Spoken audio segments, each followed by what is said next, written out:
Assalamualaikum warahmatullahi wabarakatuh. Hamdan katsiran thayyiban mubarakan fih, mubarakan alaihi kama yuhibbu rabbuna wa yarda. Asyhadu an la ilaha illallah wa asyhadu anna Muhammadan abduhu wa rasuluh.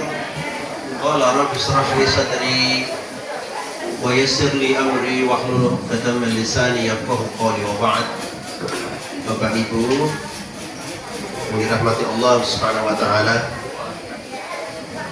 tentu sama-sama kita bersyukur atas rahmat karunia Allah yang begitu agung. Pagi ini kita masih mendapatkan nikmat kesehatan, nikmat kesempatan, karena masih banyak saudara kita yang tidak sehat, tidak sempat, betul? Nah, kita diberi sehat dan sempat. Mari kenikmatan ini kita manfaatkan untuk thalabul ilmi. Semoga Allah akan memberikan ilmu kepada kita semuanya. Mari sama-sama kita berdoa terlebih dahulu. Bismillahirrahmanirrahim. Allahumma inna nas'aluka ilman nafi'a wa rizqan thayyiban wa amalan mutaqabbala. Apa yang kita panjatkan? Pertama, memohon ilmu yang bermanfaat. Yang kedua, rizki yang halalan thayyibah. Pastikan dalam hidup kita harta ini halal dan thayyib. Halal dan thayyib. Sebab harta yang tidak halal dan thayyib itu kata orang Jawa milalati. Tahu milalati naunya? Problematik. Jadi harta yang tidak halal itu jadi problem dalam kehidupan kita. Gitu. Apa problemnya? Ya terserah Allah. Ada aja masalahnya. Itu ciri-ciri harta yang kurang berkah karena akibat tidak halalan thayyibah. Semoga kita memohon kepada Allah, pastikan yang kita dapat ini halalan thayyibah. Itu berkah hartanya. Yang terakhir, wa amalan mutaqabbala, amal soleh yang menghantarkan kita untuk bahagia. Sebab ada orang meninggal dunia membawa amal soleh tapi bangkrut di akhirat. Ada nggak? Ada, namanya al-muflis. Al-muflis, Pak Muflis, Pak bangkrut. Arti secara harfiah begitu. Jadi yang namanya muflis segera buat bubur abang lagi, ganti, jangan muflis. Muflis itu artinya apa, Bu? Bangkrut. Masa orang namanya bangkrut, padahal nama itu kan doa, betul? Nah, semoga amal soleh kita benar-benar menghantarkan kita kebahagiaan dunia wal akhirah, bukan yang merugikan kita. Itulah yang kita mintakan pagi ini. Bapak Ibu yang dirahmati Allah Subhanahu wa taala, sampailah kajian kita pada pembahasan eksistensi kalimat syahadat. Kalimat syahadat itu khafifataini fil lisan, thaqilataini fil mizan. Kalimat syahadat itu ringan diucapkan, tapi sebenarnya bobotnya itu luar biasa. Nanti akan kita baca hadisnya. Sekaligus syarat rukun, ya, syarat rukun diterimanya kalimat syahadat. Jangan-jangan kita ini nggak diterima kalimat syahadat. Hari-hari mengucapkan asyhadu alla ilaha illallah wa asyhadu anna muhammadar rasulullah, tapi enteng kleang. Tahu enteng kleang, Pak? Kleang tahu nggak? Bobotnya sama dengan daun kering. Padahal eksistensi kalimat syahadah itu nggak seringan itu. Nanti akan kita baca hadisnya. Baik, mengawali satu hadis dari Abi Sa'id Al-Khudri radhiyallahu anhu, qala, Rasulullah bercerita. Hadis ini hadis qudsi karena inspirasinya dari Allah, tetapi redaksinya dari Rasulullah. Kalau inspirasi dari Allah, redaksi dari Allah namanya Quran. Tapi kalau inspirasi dari Allah, redaksinya Nabi, hadits qudsi. Kalau inspirasinya Nabi, redaksinya Nabi namanya hadis. Paham ya? Nah, ini inisiatifnya dari Allah. Cuman yang mengucapkan Rasulullah. Namanya hadits qudsi. Makanya qala. Suatu saat Nabi Musa alaihissalam. Paham ya Nabi Musa? Dia menyampaikan kepada Tuhannya, kepada Allah Subhanahu wa taala, "Ya Rabbi, wahai Tuhanku, alimni syai'an adzkuruka wa ad'u bik." Ajarilah aku satu kalimat saja, tetapi yang berfungsi ganda. Ini paling senang begitu, Pak.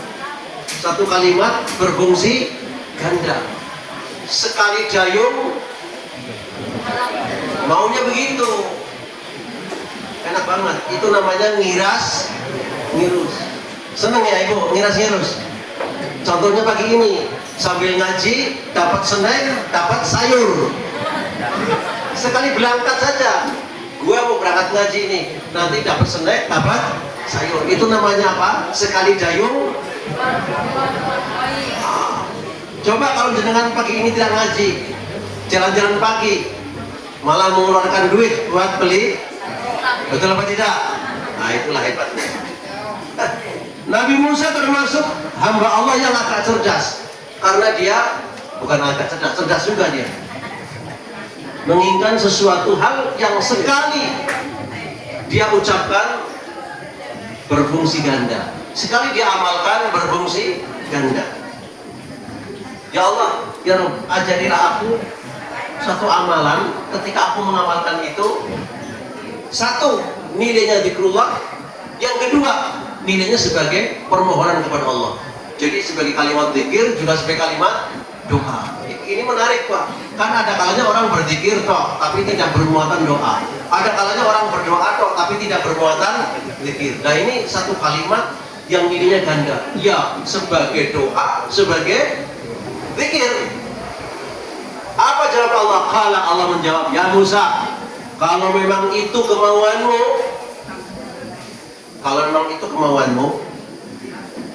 ucapkan olehmu. Apa ya Allah? La ilaha illallah. La ilaha illallah. Loh, kok tidak ada Muhammad Rasulullah? Ya nggak ada loh. Nabi Musa sendiri yang mestinya ya la ilaha illallah wa anna Musa Rasulullah. Itu kan kalau zaman Nabi Muhammad la ilaha illallah wa anna Muhammad. Oh, zamannya Nabi Musa ya la ilaha illallah wa anna Musa Rasulullah. Zamannya Nabi Isa la ilaha illallah wa anna Isa. Itu kalimat syahadat begitu Pak. Yang luculah Nabi Musa mengatakan la ilaha illallah Muhammad Rasul. Ya luculah. Ya aneh kan gitu. Betul atau tidak Pak? Jadi kalimat syahadatnya cuma satu. Syahadatain itu kan karena terikat dengan siapa Rasul di saat itu. Jadi ketika kita kenal ada 25 Rasul, meskipun lebih dari itu yang ada, yang nongkrong namanya. Karena Ustadz itu banyak, tapi yang nongkrong kan tidak banyak. Betul atau tidak Bu? Iya, yang terkenal Ustadz ya tidak banyak, tapi Ustadz banyak sebenarnya. Nabi Rasul juga begitu. Yang terkenal disebut namanya segitu, tapi yang tidak disebut juga banyak. Nah, setiap Rasul ya bersyahadat dengan namanya sendiri. La ilaha illallah wa anna Nuh Rasulullah. Karena nabinya Nabi Nuh. Jadi Allah mengajarkan, hai Musa, kalau kamu ingin amalan sekali cemplung, tahu cemplung Bu? Sekali ucap, nilainya ganda dan berbobot. Apa? La ilaha illallah. Itu enteng apa buat? Enteng, cuma mengatakan begitu, masa nggak bisa? La ilaha illallah. Makanya saat itu Nabi Musa juga agak sedikit apa ya, a priori lah cara sekarang. Kok cuman kayak gitu ya, kecil lah. Kemudian Nabi Musa menjawab, ya Rabb, kalau cuma gitu mah jangan kecil. Kata Allah, ya Musa, kata Allah, lau anna samawati sab'a wa amirahunna ghairi wal aradina sab'a fi kifatin. Kemudian wala ilaha illallah fi kifatin la malat bihinna la ilaha illallah. Hai Musa, kamu jangan a priori ya, ketone cuma la ilaha illallah. Apa kata Allah? Sekiranya langit dan bumi dimasukkan dalam satu keranjang. Berapa keranjangnya ya? Langit dan bumi dimasukkan dalam satu keranjang.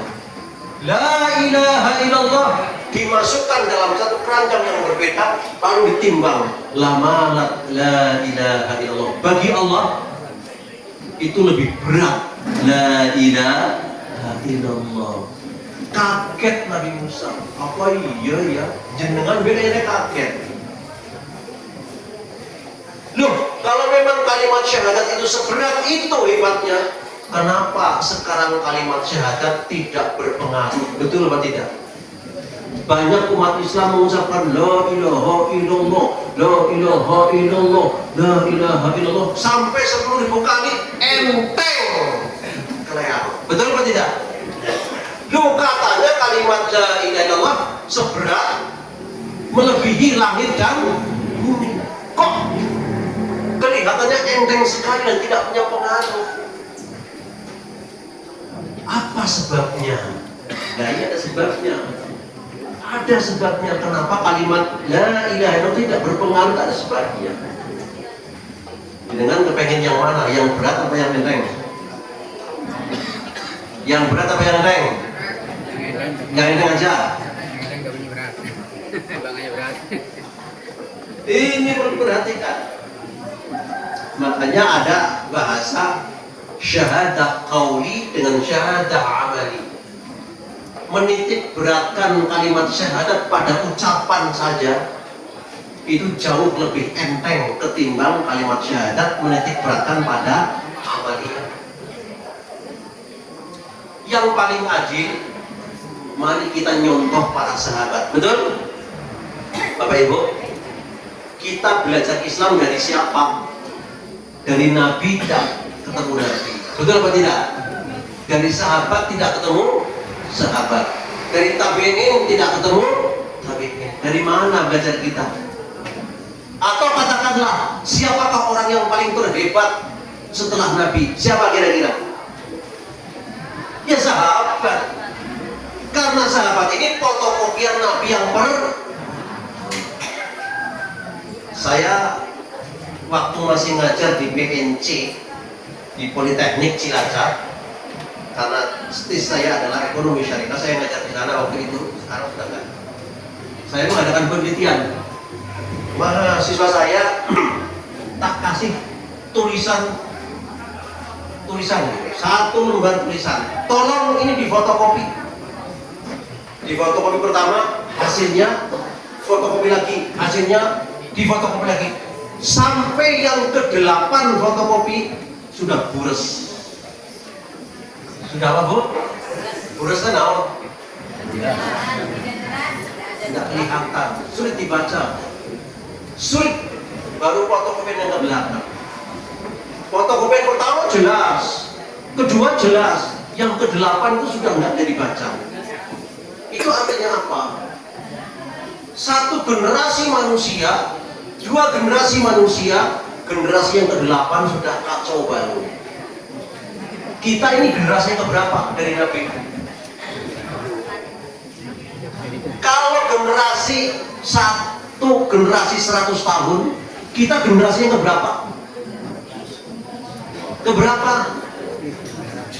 Ke-15 generasi, karena 1.500 lebih.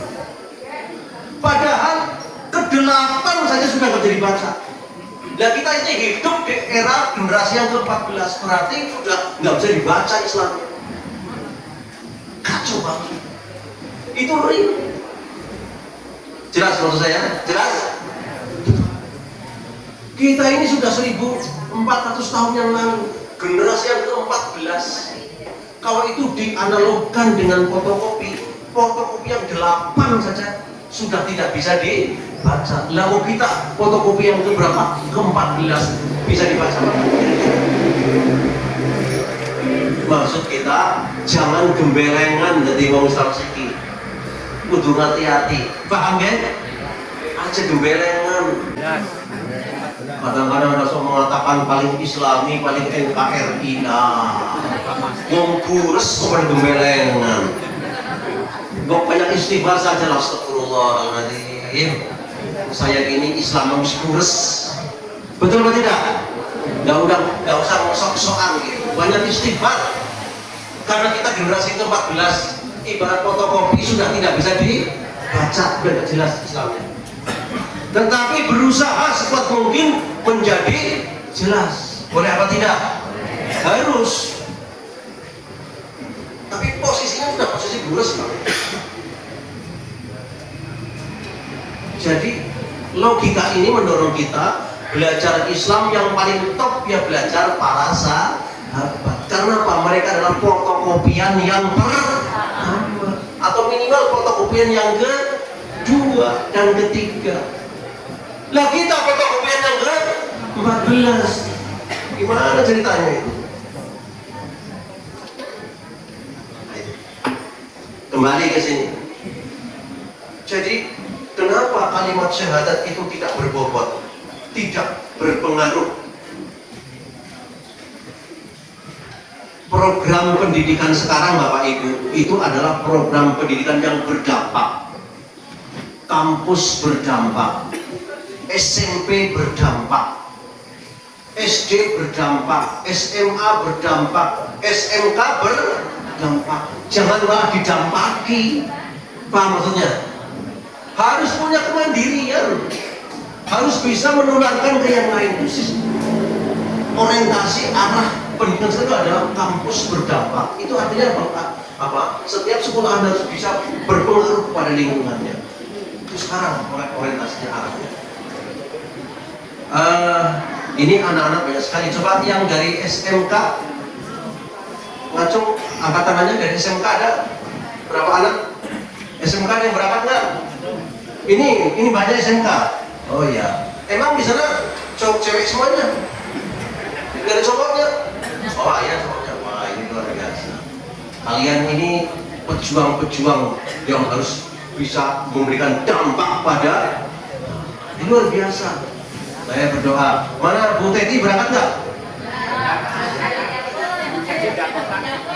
Bu Teti, kernaunnya di situ ah.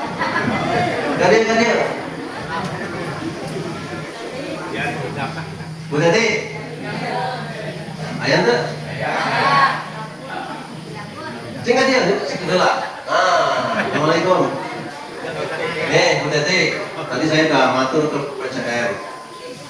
Saya baru dapat tamu dari Mendiknas bahwa Jepang sekarang sedang membutuhkan per tahunnya 800 orang.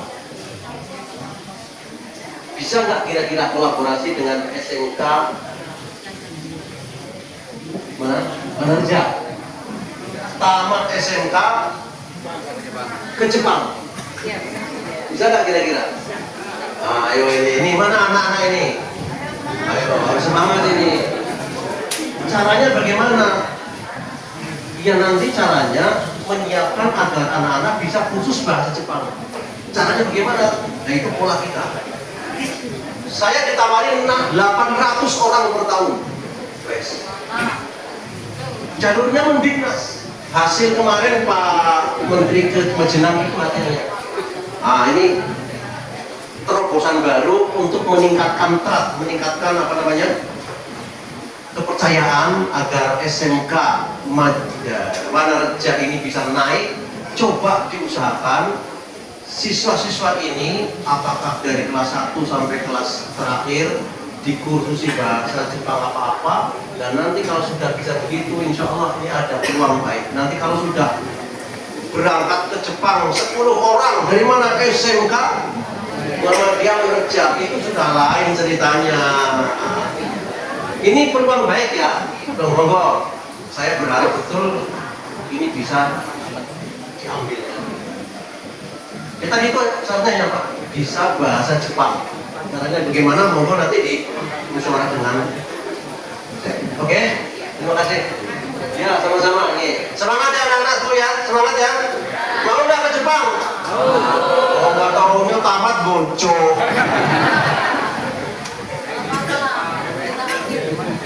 Ini bagus ini peluangnya. Itu program kerjasama Jepang dengan Mendiknas. Bocoran, monggo. Itu menarik. Kalau memang anak-anak siap kadernya untuk bisa begitu, luar biasa itu nanti bisa terasnya naik. Baik, itu sistem pendidikan kita berbobot, berdampak. Ngaji kita juga harus berdampak. Jauh-jauh dari Cilacap, kalau nggak dampaknya buat apa? Betul apa tidak?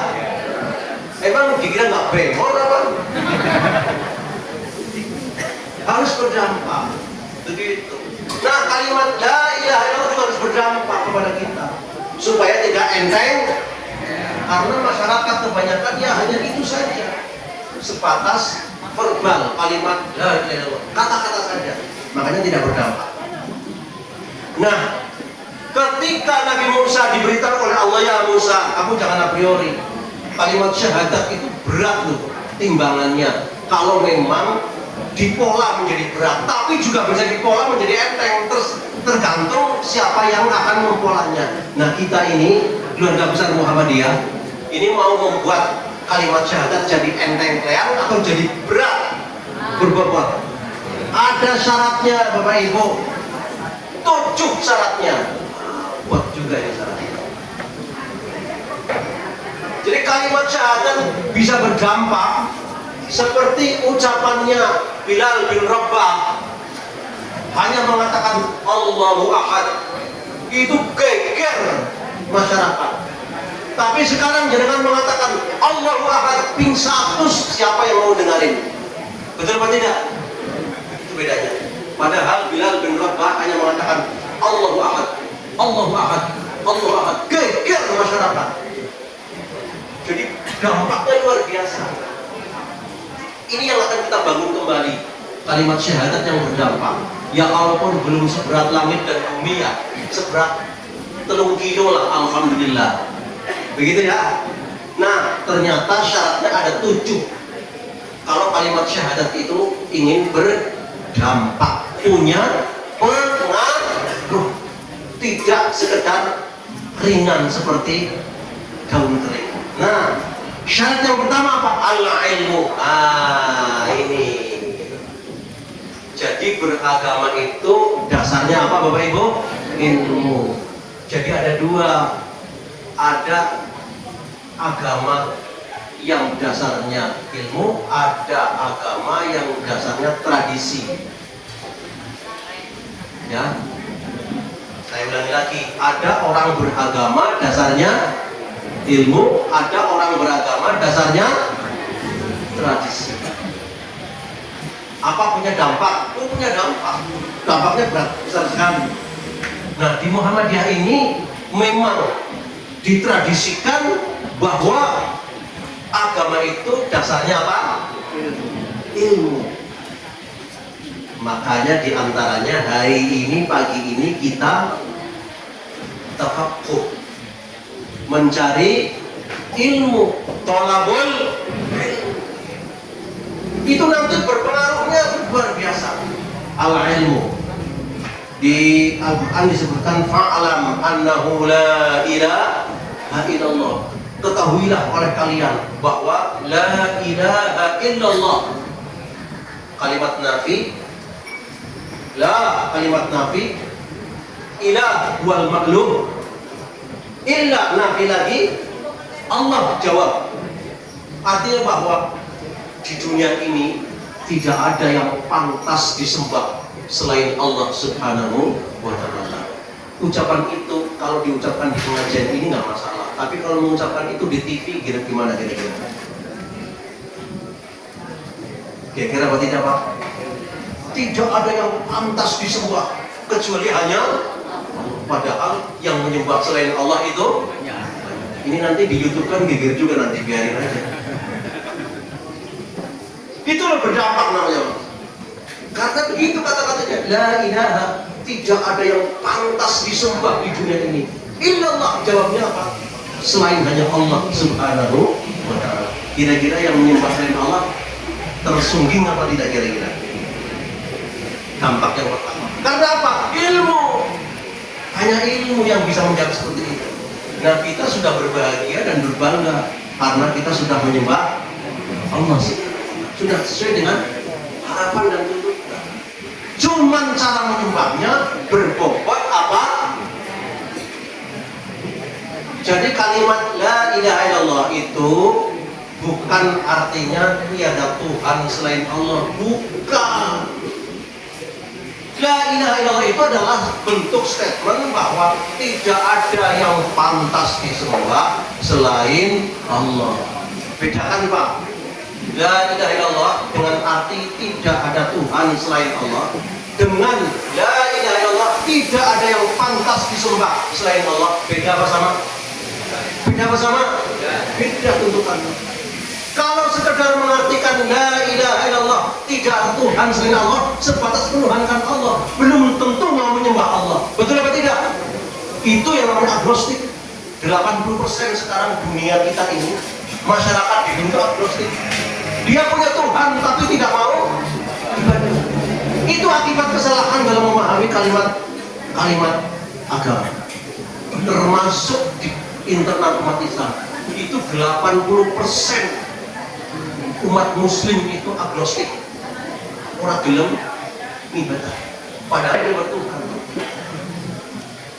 Ngeri kan? Ngeri apa tidak? Ini perjuangan berat.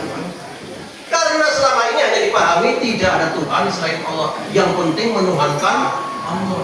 Itu makna kalimat tidak ada Tuhan selain Allah. Berbeda kalau itu artinya tidak ada yang disembah selain Allah. Tuntutannya bukan menuhankan tapi menyembah. Itu bedanya.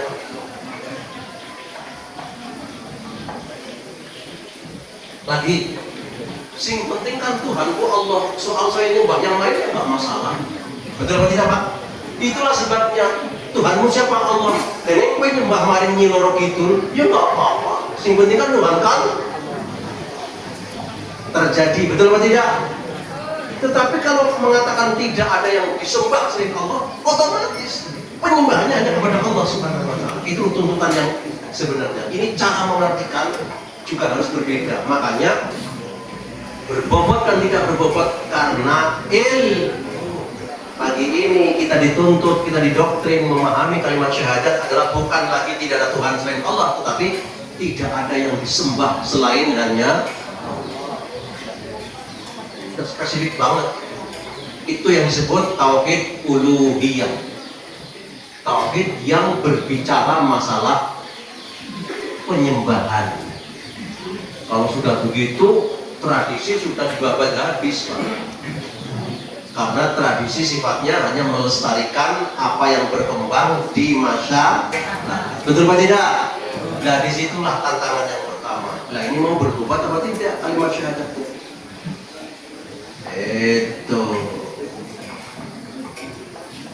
Ini ilmu baru ya. Al-ilm dasarnya adalah ilmu.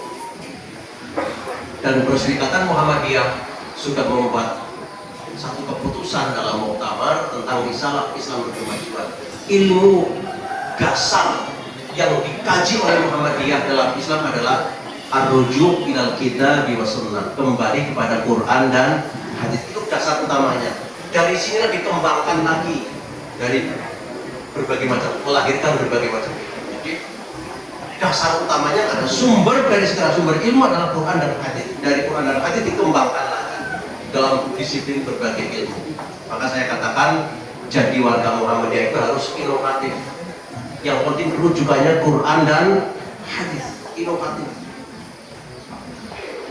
Karena beramal di Muhammadiyah itu terbuka luas.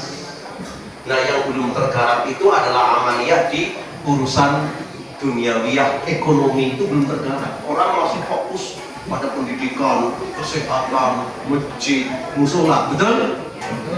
Proposal gawe masjid, proposal gawe musola. Ujarku sakit banget, ujarku.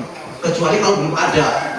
Lah di kota-kota itu 200 meter kayak musola, 50 meter gawe musola. Buat apa terlalu banyak begitu? Kok dialihkan ke yang lain, kecuali kalau komplek itu nggak ada sama sekali lah, lain ceritanya kan gitu kan? Ini kan di kota-kota juga itu. Nah, inovasi kita adalah sekarang bagaimana membangun ekonomi itu menjadi berkat utama. Maka saya sering menyampaikan kepada rekan-rekan, gawe ranting itu gampang. Sing penting di situ ada kegiatan ekonomi, perekatnya dengan ekonomi. Contoh misalkan di suatu gerumbul ada peternakan unggas, peternakan kambing atau apa. Dari situlah kita buat satu community namanya jamaah. Cukup 7 orang, dari jamaah ke jam'iyah, dikoordinasi menjadi satu bentuk ranting. Kan pertama kan buat kegiatan ekonomi dulu sebagai perekat. Ketika ada ekonominya yang berprofit, ngumpulkan person-person jadi jamaah. Berapa orang ini? 7 orang. Kita komitmen ya 7 ini ya, buatlah jam'iyah, satu perkumpulan organisasi tadi dengan kepentingan yang sama. Ayo kita mengembangkan ekonomi itu. Terserah tisnya masing-masing, mungkin yang di peternakan, di pertanian, apa di apalagi pokok. Setiap daerah punya tis masing-masing dan punya potensi masing-masing. Itu pola baru dalam mengembangkan jamaah, jam'iyah sampai jariah. Nah nanti kalau sudah jalan dari jariahnya mentuk, kan itu urut-urutannya Pak. Sekarang cari jamaah dulu. Sebelum jamaah, buat dulu kegiatan ekonomi yang bagus. Dari ekonomi akan melahirkan jamaah. Betul atau tidak? Sederhana konsepnya. Ada gula, betul atau tidak? Nek anak gulane semut, sederhana konsep kita. Sudah buatlah gula gitu banyak, nanti semutnya merebut. Kan ada jamaah tuh, ikat mereka sebagai komitmen dengan jam'iyah, jadi satu organisasi begitu Pak. Tapi kadang-kadang kalau di situ gaya musola, orang sih teka, betul apa tidak? Karena gaya musola itu perlu dana, sedangkan dirinya masih butuh dana, kan begitu. Oh jadi polanya sekarang begitu. Buatlah ekonomi seperti gula, nanti pada merebut. Gawe musola, gawe masjid, gawe sekolahan, gawe universitas gampang. Kalau ekonomi sudah jalan itu mudah sekali sebenarnya. Nah pola itu pola baru yang sedang dikembangkan. Di daerah tertentu butuh musola masjid, boleh, memang butuh. Tapi di daerah tertentu sudah perlu masjid. Seperti kebijakan PWM sekarang yang mau mendirikan universitas di stop, sudah overload di Jawa Tengah, sudah kebanyakan. Ini menjadi perhatian kita, orientasi tidak ke sana, tinggal mengembangkan yang sudah ada. Al-ilmu yang pertama, kalimat syahadat yang dasarnya apa Bapak Ibu? Ilmu. Mana kesel apa ya? Yang kedua, tambah 2, ini kan ada 7, tambah 2, jadi PR-nya masih banyak. Yang kedua, al-yakin. Ini keyakinan Pak, penting Pak, keyakinan. Keyakinan yang tidak tergoyahkan. La raiba fi wala syakka fi. Keyakinan yang tidak tergoyahkan. Yang ada hanya orang beriman yang punya. Yang tidak beriman tidak punya keyakinan. Nah, ini perbedaan ya. Orang-orang yang sekular itu bukan mendasarkan pada keyakinan Pak. Mereka tidak punya keyakinan, adanya pada realita. Yang pertama, ilmu itu menurut mereka itu adalah experience. Karena ada pengalaman, ada tanda buktinya. Gitu. Yang kedua, historis, ada sejarahnya. Neraka ada sejarahnya enggak? Sejarah neraka ada enggak? Sejarah surga ada enggak?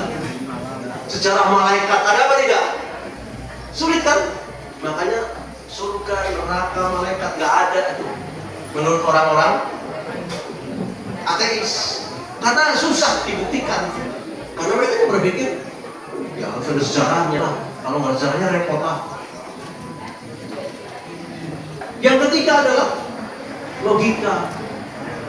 Tidak masuk akal itu cerita neraka. Apa itu neraka nggak masuk akal? Betul apa tidak Bapak Ibu? Neraka, surga nggak masuk akal. Jadi menurut orang-orang ateis itu yang namanya ilmu ya satu logis, kedua historis, yang ketiga eksperimen, pengalaman. Lain orang yang muslim tamat iman, betul apa tidak? Kalau sudah bicara iman, tidak mikir logis atau tidak logis. Ini kan percaya surga kan? Logis nggak kira-kira? Nah, logis kan? Surga sih yang apa ya? Neraka sih yang apa ya? Nggak logis. Tapi itu keyakinan. Ini yang kurang dari kita sekarang. Kurang yakin. Jadi masih ragu-ragu. Ayat Al-Quran ini tidak boleh diragukan lagi. Contoh begini. Kaum laki-laki dapat bagian 2 kali lipat bagian perempuan. Yakin apa ragu-ragu? Yakin apa ragu-ragu? Yakinnya di pengajian doang. Giliran bagi waris ragu juga. Wah ini nggak adil nih. Betul apa tidak? Ini masalah keyakinan ini rapuh sekali kita ini. Rapuh masih. Gitu. Oleh sebab itu indoktrinasi terkait dengan keyakinan juga harus diperkuat kalau kalimat syahadat kita ingin berbobot dalam hal masalah keyakinan. Ini anak-anak juga meyakinkan generasi kita. Ya saya berdoa semoga anak didik kita kedepannya semakin yakin dengan program kita. Allahumma amin. Dan anak kita tadi sudah saya sampaikan harus sungguh-sungguh ke depannya. Karena itu ilmu dan keyakinan itu nomor 1. Punya ilmu kalau nggak yakin, ragu-ragu nggak bisa. Keyakinan tanpa ilmu juga nanti nggak berusaha. Jadi ilmu dan yakin harus ada. Nah kalau itu dibangun dalam membangun kalimat syahadat kita, nanti berdampak. Kita mengucapkan la ilaha illallah, gemetar Pak yang dengarin. Tapi kalau tidak punya ilmu, tidak punya keyakinan, mau mengucapkan kalimat syahadat la ilaha illallah ping 1000 nggak ada dampak apa-apa. Itu bedanya. Nah inilah tambahan ilmu pada kesempatan ini. Masih panjang kajiannya. Ini Allah Subhanahu wa Ta'ala meyakinkan kepada siapa? Nabi Musa alaihissalam tentang fungsi la ilaha illallah. Di samping sebagai kalimat zikir juga sebagai doa kepada Allah Subhanahu wa Ta'ala. Dan banyak ragamnya. La ilaha illallah wahdahu la syarika lah, lahul mulku wa lahul hamdu wa huwa ala kulli syai'in qadir. La ilaha illa anta subhanak inni kuntu minadh dhalimin. Bapak Ibu, kalimat yang terakhir ini la ilaha illa anta subhanaka inni kuntu minadh dhalimin, itu doa ketentraman batin, doa kekuatan batin. Jadi kalau kita sedang gundah gulana, sedang sedih, sedang rapuh, sedang kuaco, bukan kacau, kuaco, ucapkan kalimat la ilaha illa anta subhanak inni kuntu minadh dhalimin. Terus nanti akan ada kekuatan batin yang menyangga hati kita, kembali kekuatan lagi. Dicoba aja kalau nggak percaya, dicoba aja. Itu doa para nabi ternyata itu, nggak cuma satu nabi, doa para nabi. Apa Nabi mengalami kekacauan? Nabi juga manusia, kacau pikirannya bisa terjadi. Hanya bedanya Nabi dengan kita jauh. Tapi sebagai manusia juga pernah mengalami kekacauan. Mengalami kekacauan. Contoh, Nabi Muhammad itu mengalami fatrah. Fatrah itu artinya mandek, tidak ada wahyu turun. Kacau Nabi itu, kacau, jiwanya itu goncang. Jadi ketika surat Al-Alaq dan ini turun, lama, ada sekitar 6 bulan nggak turun lagi, kacau Nabi rasanya, wow, gelisah banget. Nabi juga mengalami kekacauan. Apa doanya? La ilaha illa anta subhanaka inni kuntu minadh dhalimin. Coba bareng-bareng itu pertama yang mudah-mudah. 1, 2, 3. La ilaha illa anta subhanaka inni kuntu minadh dhalimin. Ulang lagi.